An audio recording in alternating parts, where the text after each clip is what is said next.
दोस्तों, क्या हम एक्सेप्ट करते हैं कि आज हम जो कुछ भी है वो हमारे डिसीजंस की वजह से है। कहीं ना कहीं हमें लगता है कि कुछ डिसीजंस हमने लाइफ के ऐसे लिए जो शायद नहीं लिए होते तो आज हम हेल्थ, करियर या रिलेशनशिप वाइज थोड़े बेटर होते थे। तो ऐसे कौन से एलिमेंट्स हैं जो इतने ज़रूरी है कि जिससे एक अच्छा डिसीजन बन सकता है। आइए समझते हैं ये तीनों एलिमेंट्स को जो एक स्ट्रॉन्ग डिसीजन बनाता है, जो एक अच्छा डिसीजन साबित हो सकता है। दोस्तों, अगर आपको ये वीडियो पसंद आए तो इसे लाइक, शेयर, सब्सक्राइब जरूर करना। आइए बात करते हैं पहले एलिमेंट की, जो है ऑब्जेक्टिव। ऑब्जेक्टिव यानी कि हमारा अल्टीमेट एम क्या है कुछ भी करने के पीछे। मान लो सबसे पहले अगर हम खाने की बात करें तो खाना हम क्यों खाते हैं? क्या हम हमारी भूख मिटाना चाहते हैं इसलिए, या फिर अपने टेस्ट बड को चिल करना चाहते हैं इसलिए, या फिर कुछ न्यूट्रिशनल वैल्यू ऐड करना चाहते हैं हमारी बॉडी में? अगर मान लो हम सिर्फ टेस्ट बड का ध्यान रखना चाहते हैं तो कई बार हम जंक फूड खाने का डिसीजन ले लेते हैं।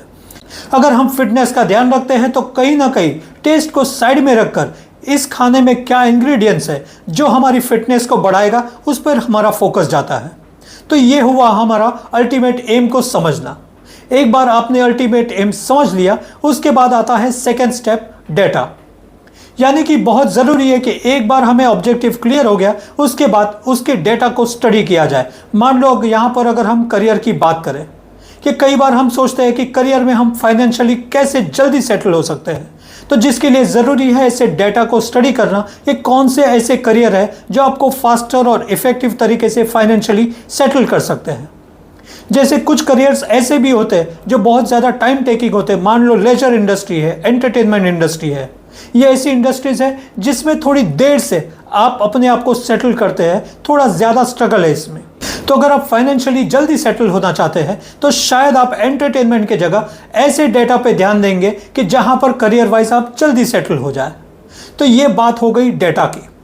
वहीं पर सबसे इंपॉर्टेंट और ज़रूरी बात आ जाती है तीसरे एलिमेंट की, जो है इंट्यूशन। क्योंकि कई बार आपको आपका ऑब्जेक्टिव क्लियर है, उसके बाद आपने डेटा भी स्टडी कर लिया, लेकिन उसके बावजूद आपके अंदर का इंस्टिंक्ट आपको कहता है कि आप विन के अगेंस्ट में जाना चाहते हैं। जैसे आम तौर से दुनिया चल रही है, हम उसके ऑपोजिट में जाना चाहते हैं, एक अलग दिशा लेना चाहते हैं। वही ज़रूरी है कि आपकी इंस्टिंक्ट को भी आप इतना ही बैलेंस रखें जिससे आप सही डिसीजन ले सकें। तो ऐसे तीनों एलिमेंट्स को जब हम कंबाइन करेंगे कि एक सही ऑब्जेक्टिव को समझ लेंगे, उसके बाद डेटा को ठीक से स्टडी करेंगे और उसके बाद इंट्यूशन को बैलेंस करेंगे, तो ये तीनों मिलाकर आपके लिए जो भी डिसीजन होगा वो एक अच्छा डिसीजन साबित हो सकता है।